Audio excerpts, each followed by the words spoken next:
Boa noite mais uma vez e seja muito bem-vindo, Vitor Medeiros, aqui Muito ao obrigado e palco boa do noite. Boa noite, o espaço é seu. Muito obrigado. Gostaria primeiramente de dar boa noite a todos e começar, claro, me apresentando. Eu sou Vitor Medeiros, eu sou psicólogo clínico formado pela Universidade de Brasília e venho já há algum tempo trabalhando nessa área de prevenção, sempre gostei de prevenção, já trabalhei tanto com prevenção ao suicídio como prevenção à violência no namoro, então já tenho uma experiência nessa área, e tenho também um podcast, que é um podcast cristão, que é o podcast Puro e Simples, e lá nós, entre outras coisas, também abordamos essa questão. Então, já faz um tempinho que eu venho pensando nessa questão do podcast como uma forma de prevenção ao suicídio. Então, nós vamos abordar um pouco sobre essas questões. Vai ser uma exposição breve, depois eu vou abrir para perguntas. Primeiro eu vou falar sobre a prevenção em si, como funciona a psicologia preventiva, depois vou falar sobre o suicídio e depois entrar nas questões mais detalhadas sobre o tema. Falar sobre isso nesse tempo é interessante, porque nós vivemos em uma época que faz sentido de fato nós pensarmos em prevenção, porque nós estamos no meio de uma pandemia e que, mais do que nunca, nós percebemos que nós podemos fazer coisas para evitar que algo ruim aconteça. Então, nós podemos tomar algumas ações que vão diminuir a nossa probabilidade de acabar tendo algum prejuízo, seja da área de saúde, seja da área financeira, várias outras coisas que nós podemos fazer e que nós podemos evitar. E aí, como funciona a questão da prevenção em qualquer área? De modo geral, nós temos que entender que existem fatores de risco e fatores de proteção. E o que são esses fatores? Por exemplo, um fator de risco para pegar uma doença como gripe é você se expor a ambientes no qual você pode pegar. Então, por exemplo, se tem alguma multidão, se tem uma aglomeração de pessoas, você pode acabar ficando doente. Por outro lado, existem fatores que vão diminuir a probabilidade de você pegar uma gripe, como, por exemplo, você ter um sistema imunológico funcionando adequadamente. Então, uma boa dieta e um bom sono vão te ajudar. Então, existem fatores que aumentam a probabilidade de algo acontecer, e existem fatores que diminuem a probabilidade de acontecer. Quando nós vamos para a psicologia preventiva, nós temos o mesmo caminho. Então, por exemplo, se eu penso em violência conjugal. Então, se eu tenho, por exemplo, uma pessoa que já possui um histórico de violência na família, ela talvez tenha uma probabilidade maior de não impedir que certas violências ocorram e acabe escalonando. Ao passo que uma pessoa que possui, por exemplo, uma assertividade maior, vai ter uma capacidade maior de se proteger.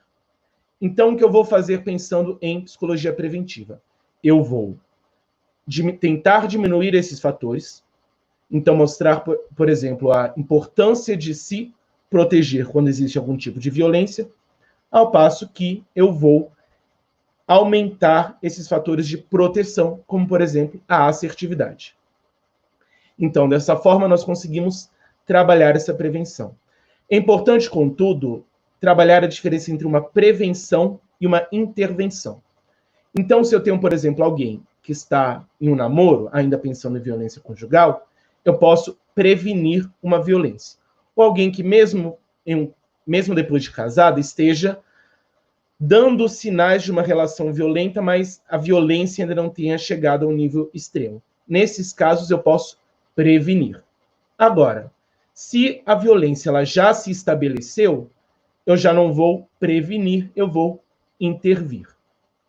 E quando nós falarmos de suicídio, essa diferença vai ter que ficar bem clara. O que é suicídio? Vou ler aqui uma definição de suicídio. O suicídio é um ato deliberado, executado pelo próprio indivíduo, cuja intenção seja a morte. Então, ele é uma ação praticada pelo próprio indivíduo com a intenção de morrer. Às vezes, o método utilizado pode não necessariamente ser o mais efetivo, mas ainda assim nós não podemos pensar que ele não quis cometer suicídio. Ainda assim, estaria dentro do comportamento suicida. O comportamento suicida, ele envolve os pensamentos, os planos e a tentativa de suicídio. Então, o segundo ponto que nós temos que ter claro é que o suicídio ele não é simplesmente um ato, mas ele é uma espécie de linha, uma espécie de trajetória. Então, primeiro vem o pensamento, vem a ideia, a possibilidade, depois ela vai se transformar em um plano para depois vir uma tentativa de execução. Nesse processo, nós podemos também pensar em uma prevenção, principalmente quando ela está ou na ideação ou no planejamento. Quando ela já está na parte de execução, será necessária uma intervenção. Além disso, é importante entender que o suicídio é um comportamento com determinantes multifatoriais e resultado de uma complexa interação de fatores. Então, não é um único fator que vai fazer com que alguém cometa suicídio. Então, nós precisamos entender que o suicídio vai ser o desfecho de uma série de fatores na história do indivíduo. Então, tem alguém que, por exemplo, teve uma desilusão amorosa e aí tenta cometer suicídio. Nós não podemos dizer, ele cometeu suicídio apenas por conta disso. Não. Existem vários fatores envolvidos que fazem com que, neste exato momento, diante desta perda, ele acabe agindo assim. E isso faz com que, na prevenção, nós, por um lado, tenhamos mais áreas de atuação, mas, ao mesmo tempo, precisemos tomar conta de várias outras questões e não necessariamente um único ponto. São vários os fatores de risco e de proteção pensando em suicídio.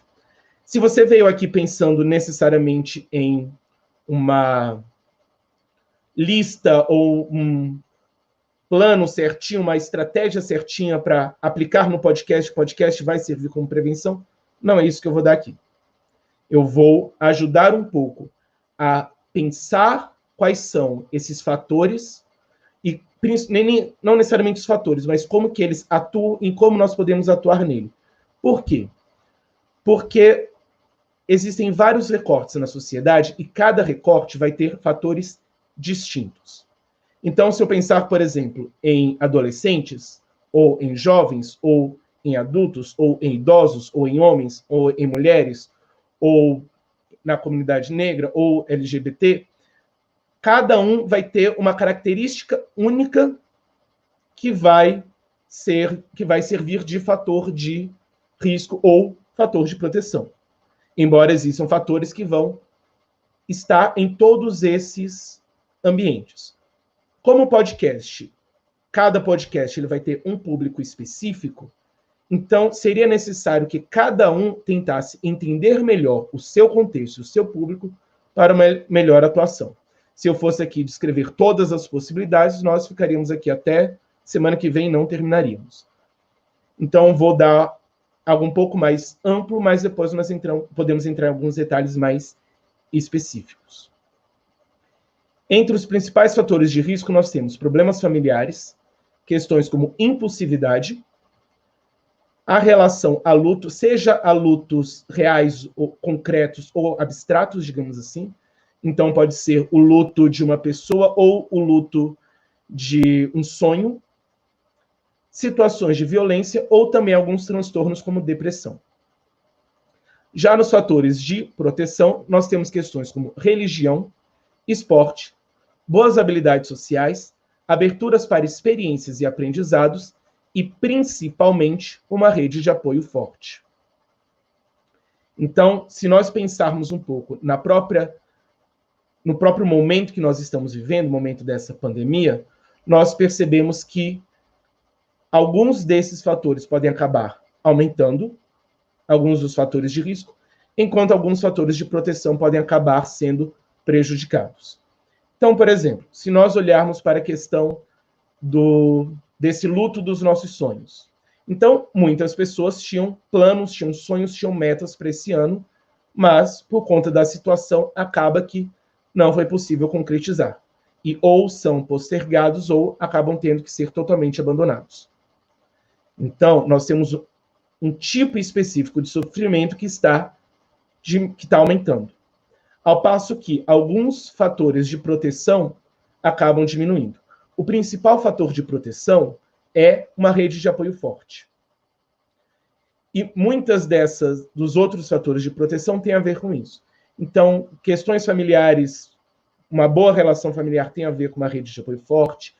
A religião, ela também vai servir tanto enquanto um agregador de sentido, como também uma comunidade que possibilita essa rede de apoio. A prática de esportes, principalmente esportes coletivos, eles também vão dar uma rede de apoio. Então, são sempre ligados, de uma forma ou de outra, a questão da rede de apoio.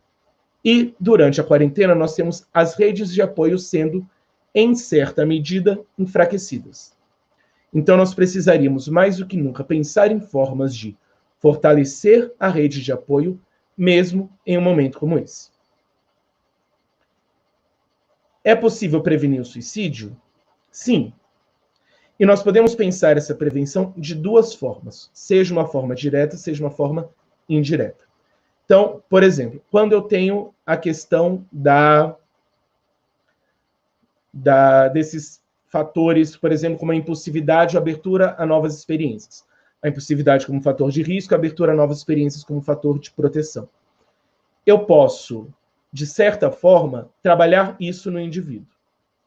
Eu, enquanto psicólogo, eu, enquanto podcaster, eu, enquanto amigo, enquanto colega, enquanto companheiro em alguma dessas atividades.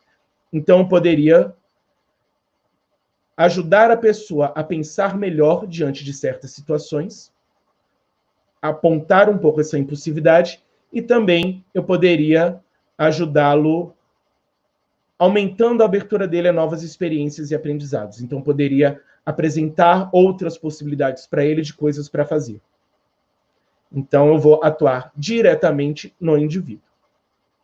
Além disso, pensando dessa forma mais direta, como, por exemplo, um amigo, a escuta, principalmente uma escuta qualificada e de qualidade, ela vai ser fundamental. E, nesse sentido, eu posso trabalhar a prevenção também auxiliando pessoas na escuta. Então, eu vou dar recursos para pessoas, para que essas pessoas possam, de alguma forma, ouvir as outras pessoas, o sofrimento do outro de forma mais qualificada. E aí, novamente, cada podcast, por exemplo, vai ter um nicho específico e, por isso, ele vai poder atuar em atividades específicas. Indo um pouco mais para essa questão de como prevenir o suicídio com um podcast. A resposta é simples, depende. Porque um pouco, como eu já coloquei, vai depender muito do público de cada um. Então, se eu estou trabalhando diretamente com adolescentes, eu vou precisar entender os fatores de risco e os fatores de proteção e a própria característica do meu podcast e desse público que me assiste para saber como intervir. Se eu for trabalhar, por exemplo, com pais de adolescentes, eu já vou ter uma outra característica que eu vou precisar trabalhar. Então, são momentos distintos, são características distintas, são fatores distintos. Além disso, cada podcast ele vai oferecer algo diferente. E aí nós podemos pensar algumas possibilidades aqui que eu coloquei para essas atuações. Por exemplo, pensando nessa forma direta.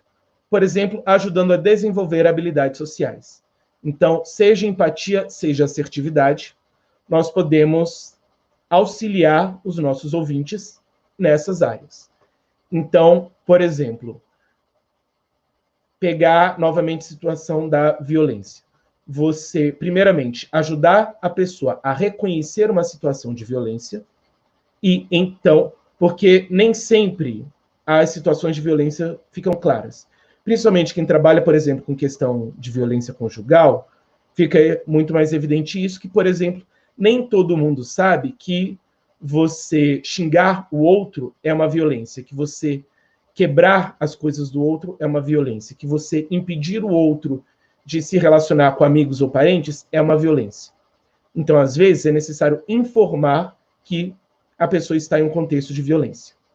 Além disso, você vai ajudar a pessoa a, neste contexto, responder de forma assertiva. A assertividade, ela está entre a agressividade e a passividade. Então, ela não vai responder de forma passiva, ou seja, ela não vai deixar de falar, mas, ao mesmo tempo, ela não vai responder de forma agressiva. Ou, como nós dizemos, ela vai respeitar a si e ao outro. Então, ela vai respeitar a si e não ser passiva, ao mesmo tempo que ela respeita o outro, não sendo agressiva. Então, nós podemos, por exemplo, trabalhar esse tipo de questão. E aí, o podcast de cada um vai saber trabalhar isso de forma distinta. Então, se eu penso, por exemplo, na questão de um podcast voltado para mulheres. Então, ele vai trabalhar essas questões de uma forma específica. Se eu for fazer um podcast voltado para empresas, como nós vimos agora na palestra anterior, ele já vai por um outro caminho. Mas também vai ajudar a, nesse contexto, trabalhar a assertividade. Então, não existe exatamente uma fórmula mágica para aplicar. A fórmula será sempre essa: conheça o seu público.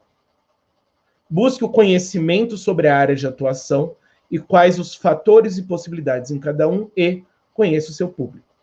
Outra possibilidade de atuação é proporcionando novas experiências e desenvolvimento.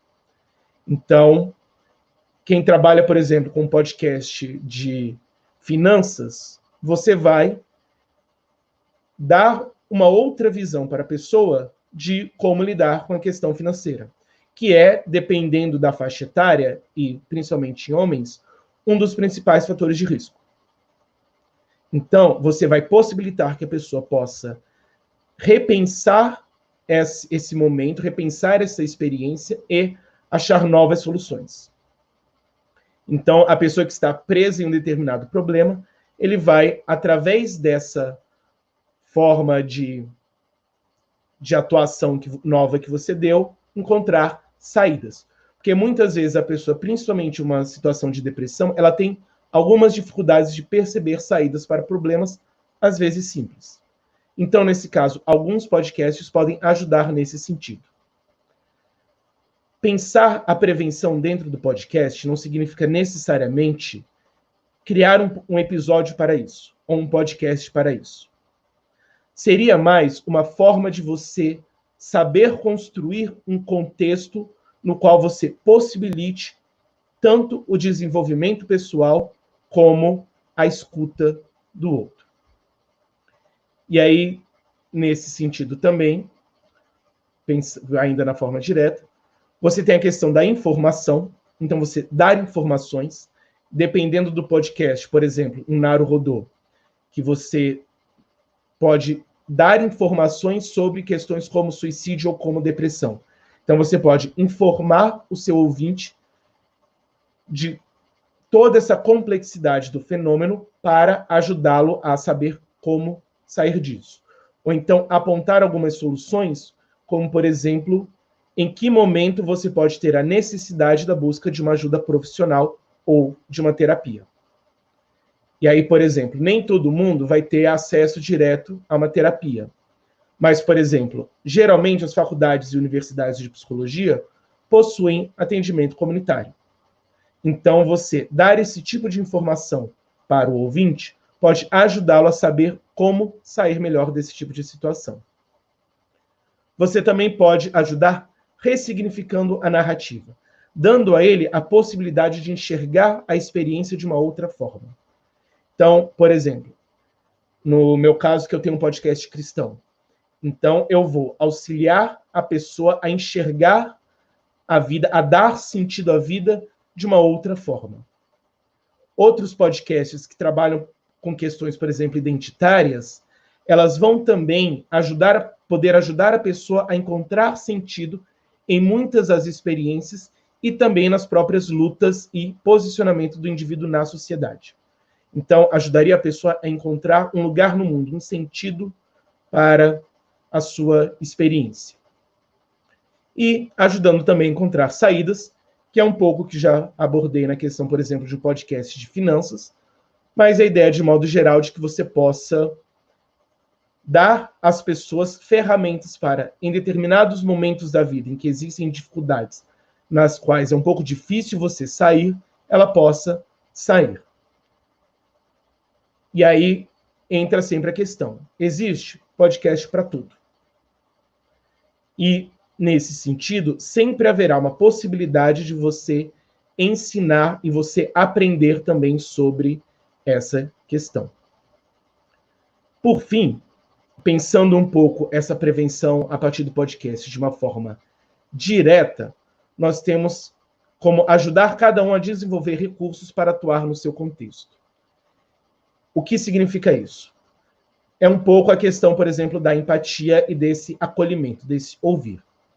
O que é a empatia? A empatia é a nossa capacidade de perceber e compreender os sentimentos e pensamentos do outro e responder isso de uma forma cognitiva e comportamental, no qual eu irei apontar para o outro a minha percepção, assim como agir de forma correspondente a isso.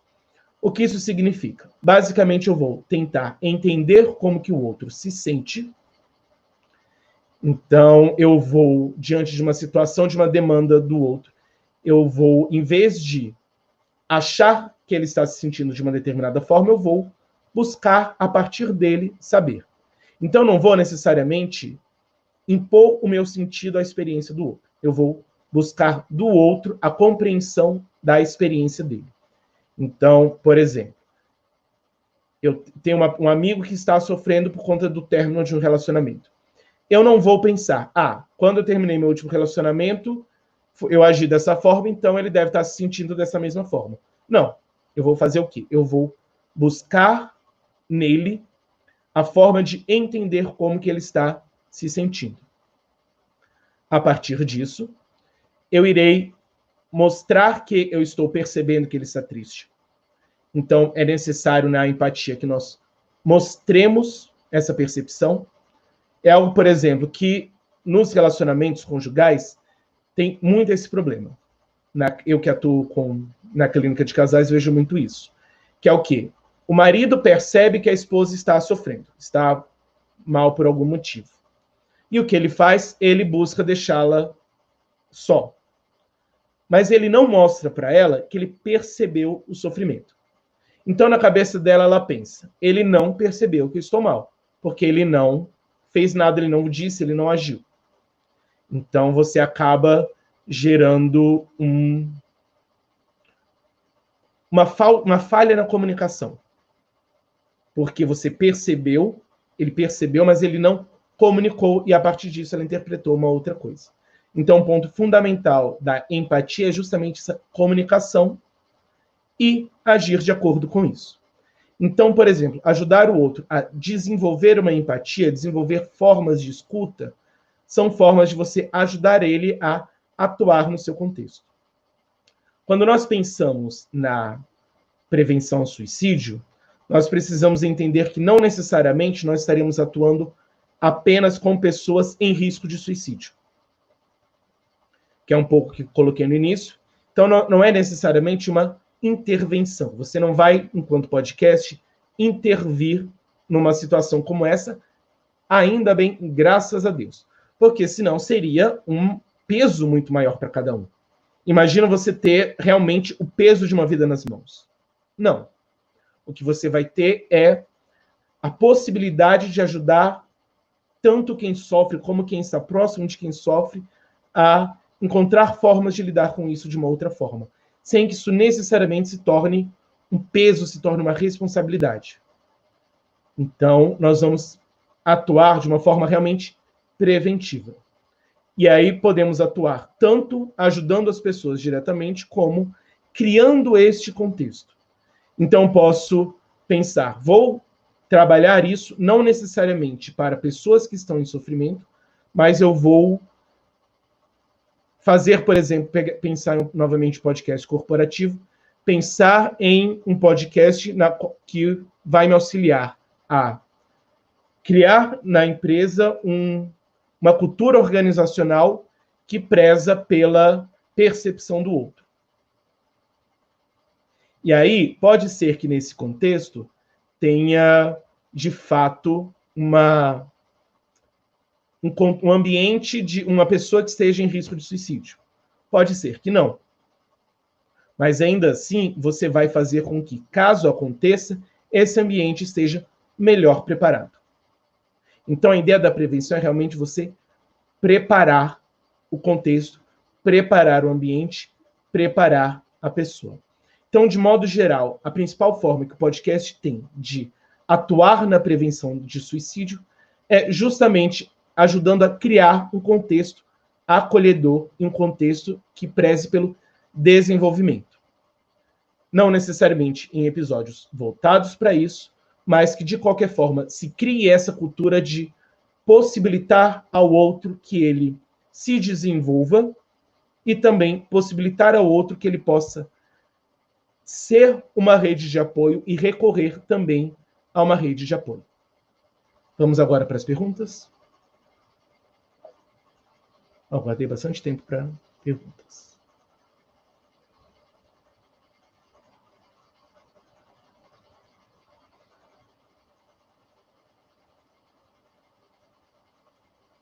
Quais os motivos de suicídio? Cristiano pergunta. São vários motivos. Como eu coloquei no início, nós não temos necessariamente um fator. Então, você vai ter que levar em consideração. Às vezes vai ter um fator específico que vai servir de gatilho, mas ao mesmo tempo vai ter, por exemplo, um contexto fraco no qual a pessoa ela não consegue realmente agir dessa forma, lidar com isso. Então, ela não vai ter essa rede de apoio que vai ajudá-la a lidar com isso de uma forma mais saudável. Ela vai ter outras questões, como, por exemplo, uma impulsividade, que vai fazer com que ela possa recorrer a isso no fervor da emoção. Ela pode ter outras questões até, digamos, psico-orgânicas. Então, a questão, por exemplo, ela não está dormindo direito, ela não está comendo direito, isso vai afetar ela de uma certa forma, e isso vai fazer, tudo isso somado, vai fazer com que ela acabe entrando nesse ciclo, né, nessa linha que vai da ideação à tentativa, da ideação do planejamento até a tentativa. Então, não é um único motivo, mas são vários motivos, e esses motivos somados acabam gerando essa questão.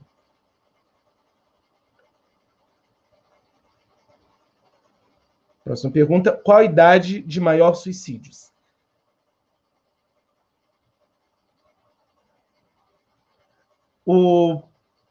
Então, depende muito de como se enxerga esses dados. Então, por exemplo, em termos numéricos, uma das maiores dos maiores idades que nós temos essa questão do suicídio é das pessoas com mais de 65.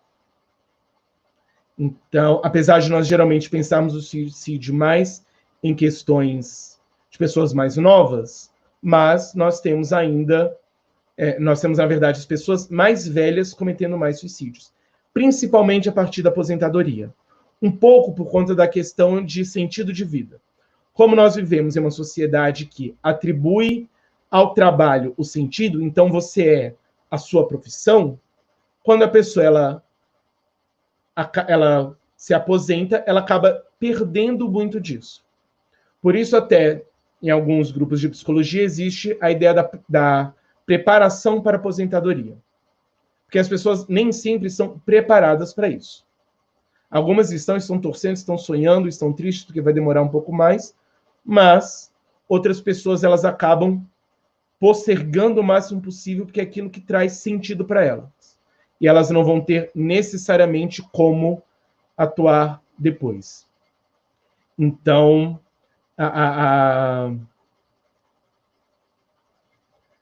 ela acaba que gera esse problema nesse sentido. Por outro lado, quando nós olhamos para a questão das pessoas mais jovens, nós temos o suicídio como a terceira principal causa de morte nas pessoas mais jovens. Então, embora numericamente temos um resultado, quando nós olhamos estatisticamente cada setor, nós vemos que ele é também um problema de uma outra área. Então, qual que é a questão no final das contas? Nós não temos necessariamente como olharmos essa idade comete mais, então ela é mais perigosa, então é nela que nós devemos focar. Não. Todas as idades vão ser problemáticas e todas vão precisar de uma atenção especial. Então, não existe, digamos, nesse sentido, um podcast que está livre. Não. Todo mundo vai estar, de uma forma ou de outra, atuando com pessoas em risco. Então, é buscar entender quais são as características principais dessa comunidade, desse grupo, para então atuar. Outra questão também, além da idade, é a questão de gênero. Então, se nós olharmos, por exemplo, a questão de tentativas de pessoas que de fato cometem suicídio, os dados mostram que as mulheres, em geral, tentam 3 vezes mais que os homens. Mas, no Brasil, os homens, eles chegam de fato a óbito 4 vezes mais que as mulheres. Então, você tem características próprias de cada um que vão precisar ser levadas em conta. Agora, se eu digo, as mulheres tentam 3 vezes mais que os homens, estou dizendo que a questão dos homens não é preocupante? Não. Se eu digo que os homens acabam executando, de fato, 4 vezes mais, eu estou dizendo que com as mulheres não é importante? Não. Eu preciso entender que, ainda que os dados mostrem que uma determinada parcela tem um determinado problema, eu ainda assim vou precisar olhar de modo geral para tudo que está acontecendo e não necessariamente fazer um recorte. Então, a questão maior não é qual a idade, ou qual gênero, ou qual classe social, ou qual orientação sexual. Não. A questão é como que em cada recorte desse, em cada recorte que eu alcanço com o meu podcast, eu posso atuar. Seja de forma direta ou seja de forma indireta. Respondida? Próxima pergunta. Você acha que o podcast pode ser uma mídia muito procurada por pessoas que pensam em suicídio? Sim e não. Vai depender um pouco da pessoa, mas, de modo geral, sim. Claro, dentro da medida do próprio consumo da mídia do podcast. Então, quando nós olhamos para o podcast de modo geral, ele não é exatamente tão consumido como, por exemplo, alguns vídeos do YouTube, mas, ao mesmo tempo, quando nós olhamos para o podcast, nós vemos que ele é mais específico no seu público-alvo. Além disso, pensando nas pessoas que digamos assim, estão em uma situação como essa, com alguns fatores de risco mais avançados, nós olhamos o quê?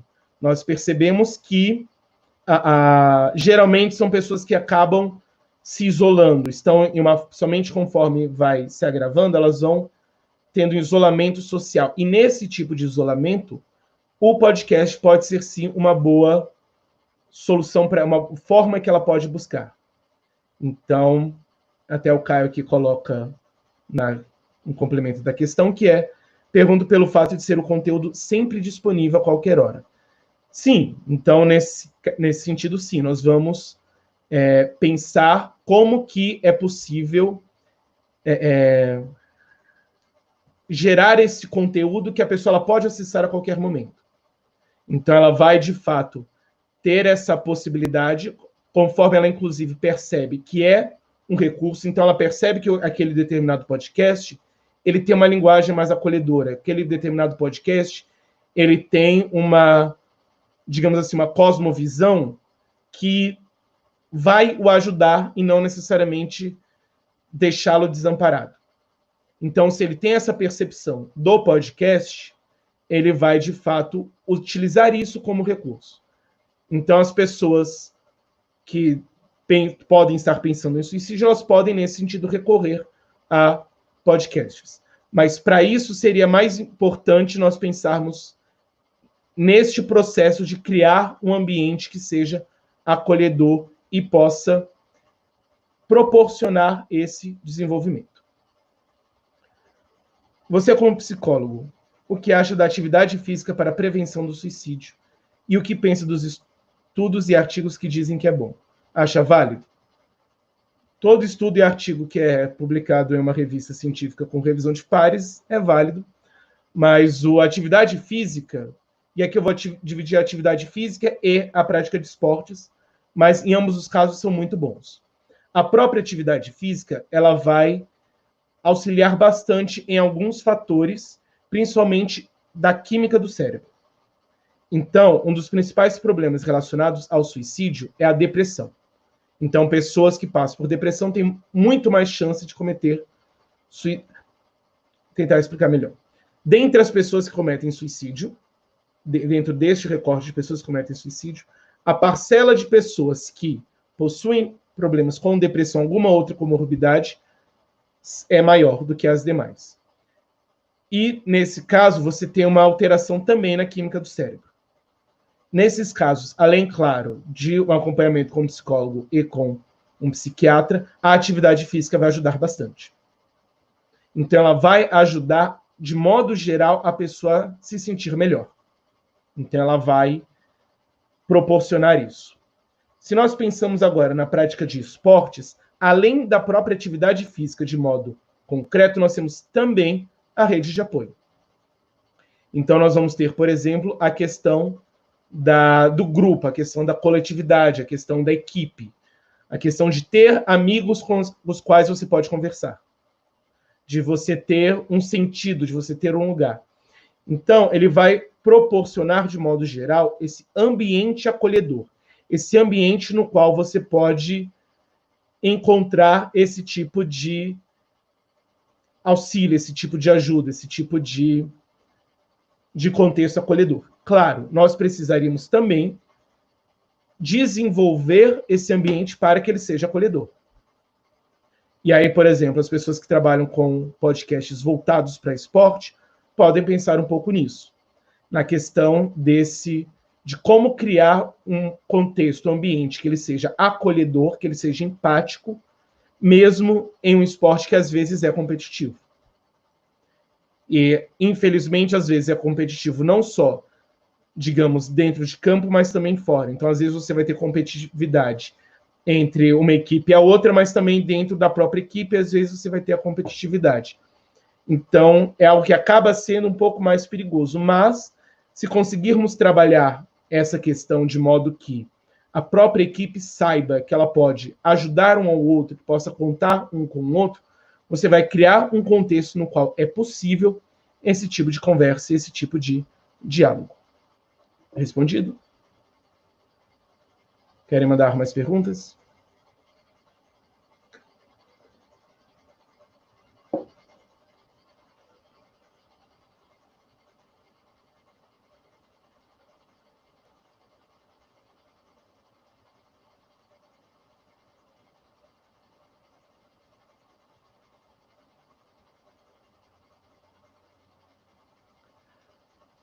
Alguém falou aqui que criou um podcast exatamente para auxiliar as pessoas em isolamento social e minimizarem os conflitos e risco de cometimento de suicídio.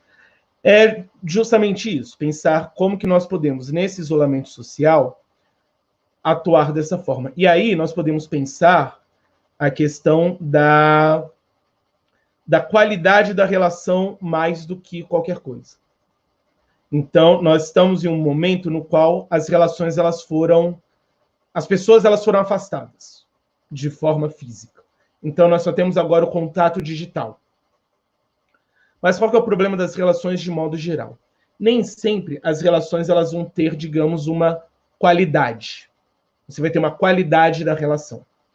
Então, você pode passar o dia inteiro com alguém e vocês não conversarem sobre questões pessoais, sobre o sofrimento um do outro e coisas assim. Sobre insegurança, sobre dúvidas, sobre traumas, sobre nada disso. Então, você pode ter uma relação que ela não possui uma qualidade.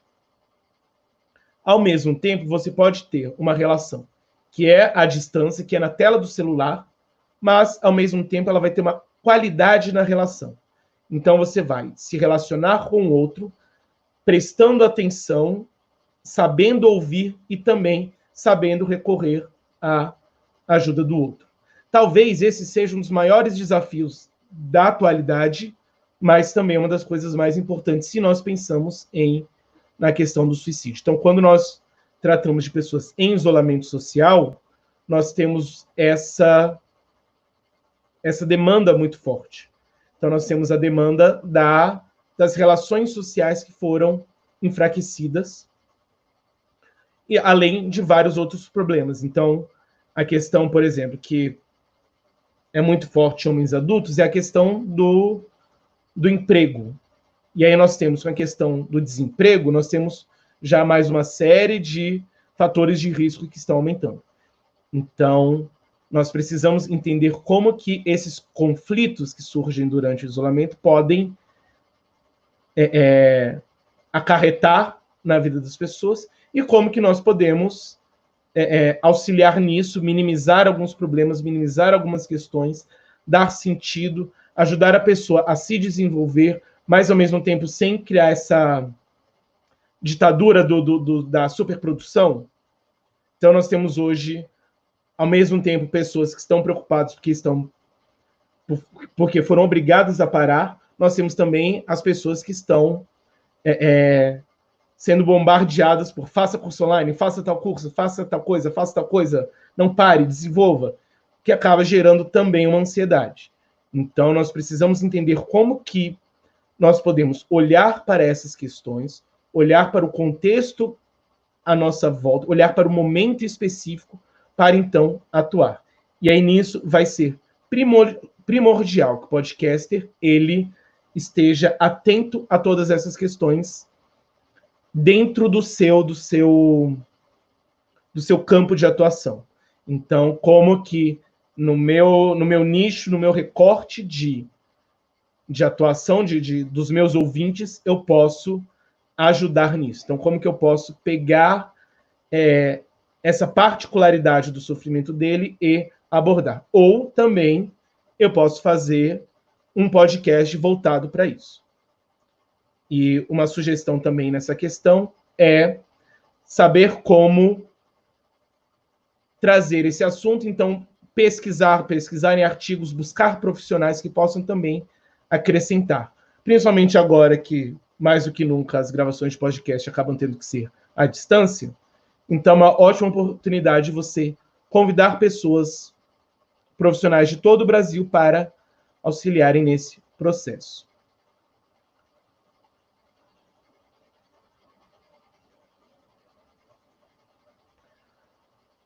A terceira idade é um grupo muito preocupante para a saúde mental durante a pandemia. Você acha válido fazer concessões em relação ao contato para trazer uma qualidade de vida maior para esse grupo? Nessa pergunta entra uma questão extremamente complexa, que é o que significa a qualidade de vida. Por quê?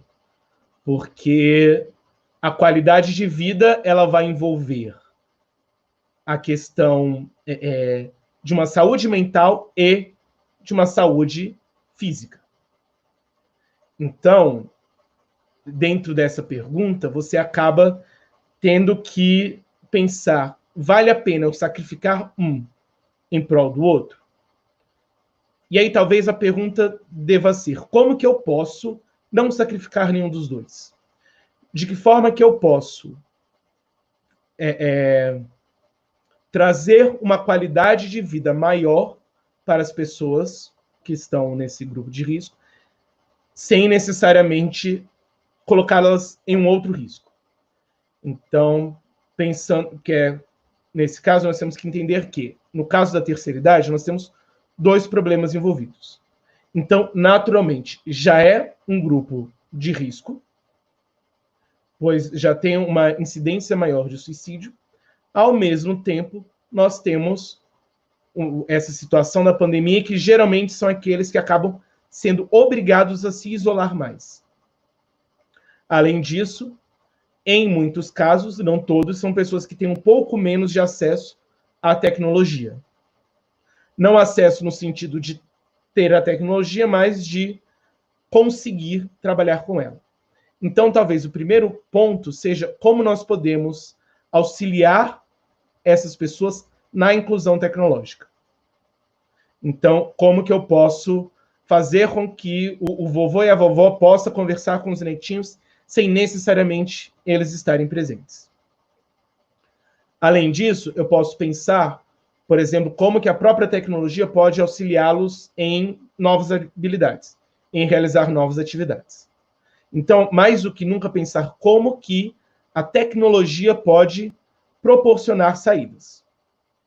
E aí, pensar nesse sentido, por exemplo, em podcasts voltados para isso, é uma boa opção.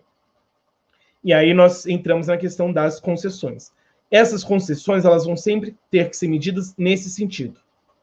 Então, eu preciso levar essa qualidade de vida para um idoso. Agora, eu ir para a casa do idoso, sentar, abraçar ele e tomarmos chá, vai ser a melhor opção? Não. Então, será que eu posso, por exemplo, visitar esse idoso e ficar a uma certa distância no portão? Talvez seja uma opção melhor que eu posso. Criar um contato social, uma relação social, sem necessariamente colocá-lo tanto em risco.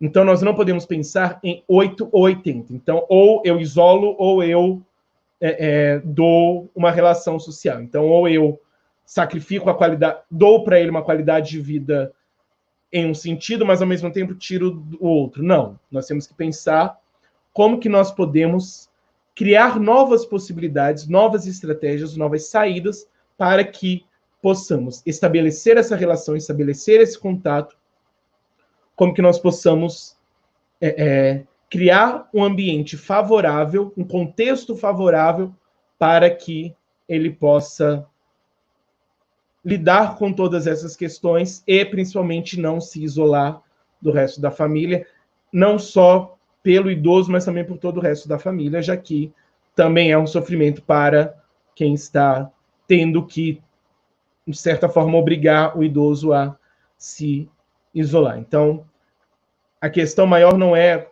fazer ou não fazer concessões, é como que nós podemos flexibilizar tudo.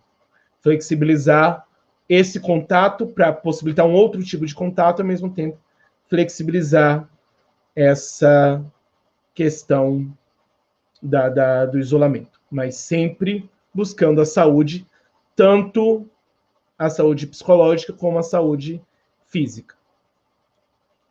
Respondido? Mais alguma pergunta?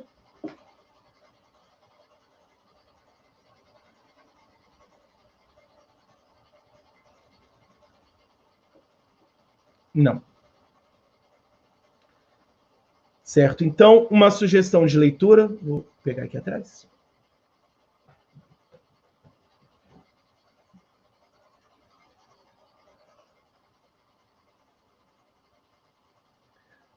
O livro sobre prevenção e promoção em saúde mental, organizado pela professora Sheila Murta, da Universidade de Brasília.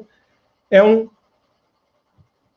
livro que vai trazer um pouco algumas questões teóricas sobre prevenção e também alguns trabalhos sobre prevenção. Então, se você quiser se informar um pouco mais sobre a prevenção de modo geral em diversos fatores e diversas áreas, é um excelente livro, uma excelente recomendação.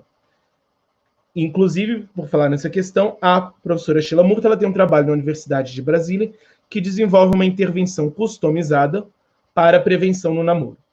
E ela é bem antes da pandemia, mas ela já era totalmente online, totalmente digital.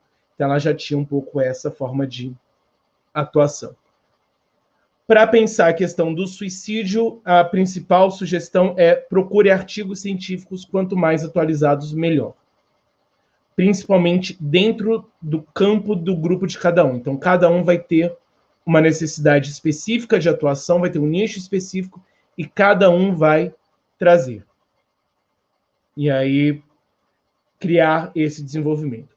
Uma possibilidade também é você criar um canal de comunicação com os próprios ouvintes para entender quais são as demandas e sofrimentos deles. Então, você estabelece essa comunicação e, a partir disso, você vai conseguindo se comunicar de forma cada vez mais assertiva, cada vez mais precisa com o seu público-alvo. Existem também vários podcasts que já têm episódios sobre, então se está um pouco perdido uma sugestão, procure. Vocês podem, por exemplo, encontrar no meu próprio podcast Puro e Simples, um episódio sobre o Setembro Amarelo do ano passado, e vai ter novamente esse ano. Lá, inclusive, na postagem no site, eu tenho uma lista de outros podcasts cristãos, então quem estiver buscando dentro desse nicho, tem já uma playlist organizada lá. Você também tem os episódios do Naruhodô, tanto sobre suicídio como depressão, que são uma excelente fonte de informação, e vários outros podcasts vão fazer também episódios sobre.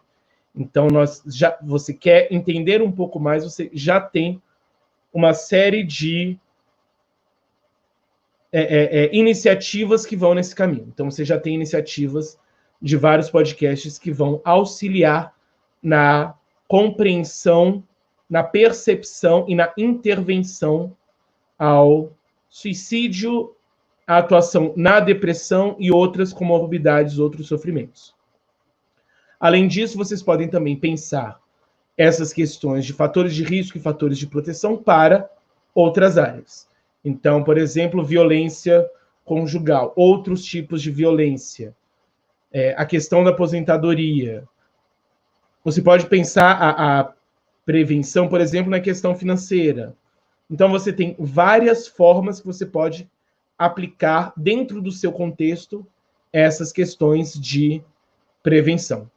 Então, como eu falei, é muito mais uma forma de nós pensarmos o como agir. Então, nós vamos repensar de que forma eu estou agindo enquanto podcast dentro da podosfera e que tipo de conteúdo eu estou proporcionando para o meu ouvinte. Se eu estou proporcionando um conteúdo que vai auxiliá-lo a encontrar saídas ou não. É um conteúdo que vai dar a ele ferramentas para, em uma determinada situação, em determinado contexto, ele conseguir conversar com outra pessoa, seja um amigo, seja um cônjuge, seja um colega de trabalho.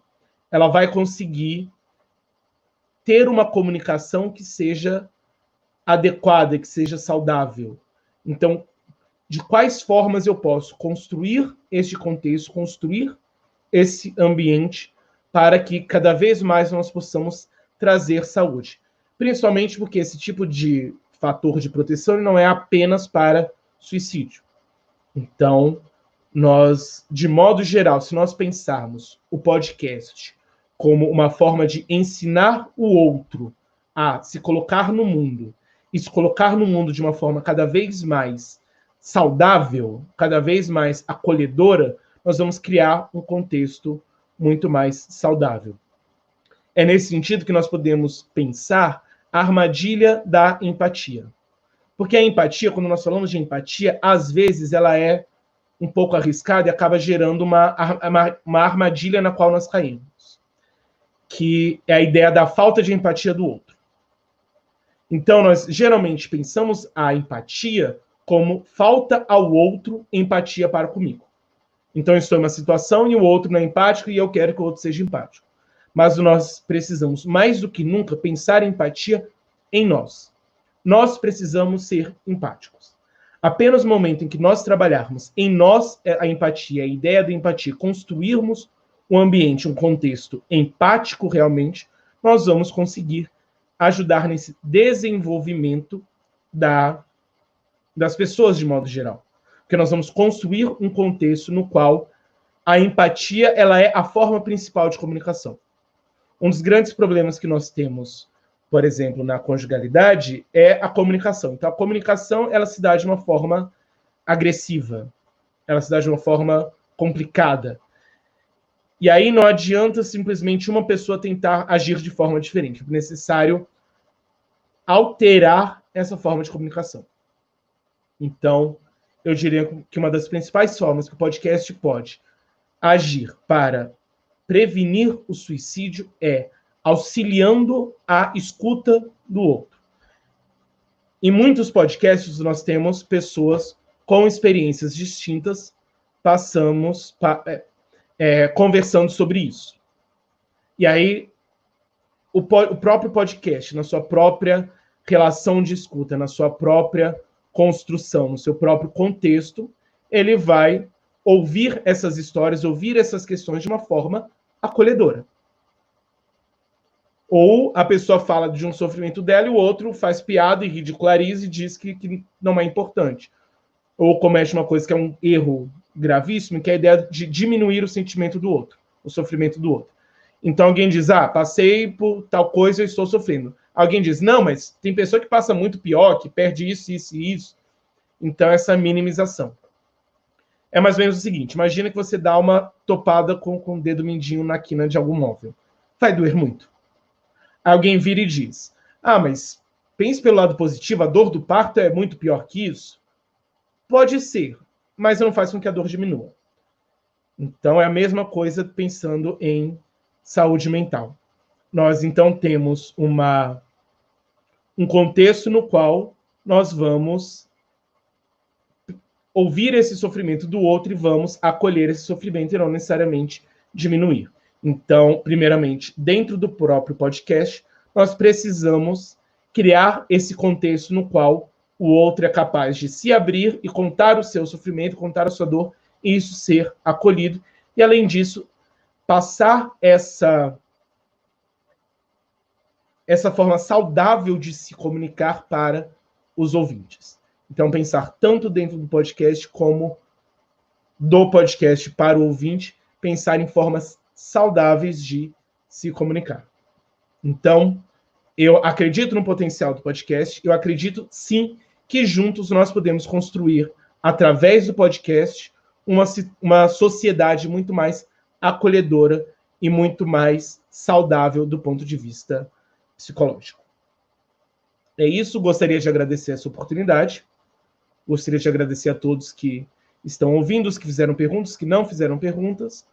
Muito obrigado. E se você quiser ouvir um pouco mais da minha voz, um pouco mais de mim falando sobre suicídio, pode entrar em podcastpurosimples.com.br ou no Instagram, @podcastpurosimples. Vitor, eu que agradeço aqui em nome da ABPOD, em nome da Campus Party, pela sua participação aqui no nosso palco, no nosso canal aqui, e muito obrigado por tudo. Com os dados que você nos forneceu, nós vamos colocar na descrição da live aqui, caso alguém se interesse para procurar o seu conteúdo. Se você quiser mais alguma coisa, pode falar conosco futuramente, que vamos trabalhar para deixar tudo bem identificado aqui, e que muito sucesso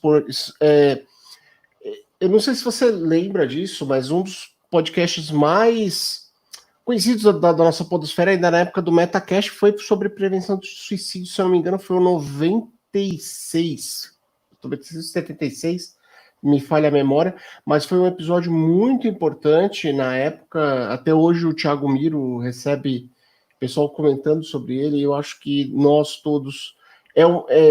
É muito desafiador trabalhar aqui na pandemia. A minha filha tem 3 anos, ela aqui, às vezes eu desligo o vídeo porque ela sobe em cima, ela entra aqui, e temos toda essa questão aqui, e eu sei que muita gente às vezes não tem a liberdade ou a questão de poder ter a família, né? Que para quem está sozinho, às vezes essa solidão é muito pior até do que para a gente que temos outros problemas com isso. Mas muito obrigado mesmo por tudo que você nos falou aqui, por tudo que foi colocado. Obrigado, pessoal aí que participou aqui da live, e estamos encerrando aqui agora. Muito obrigado a todos. Muito obrigado.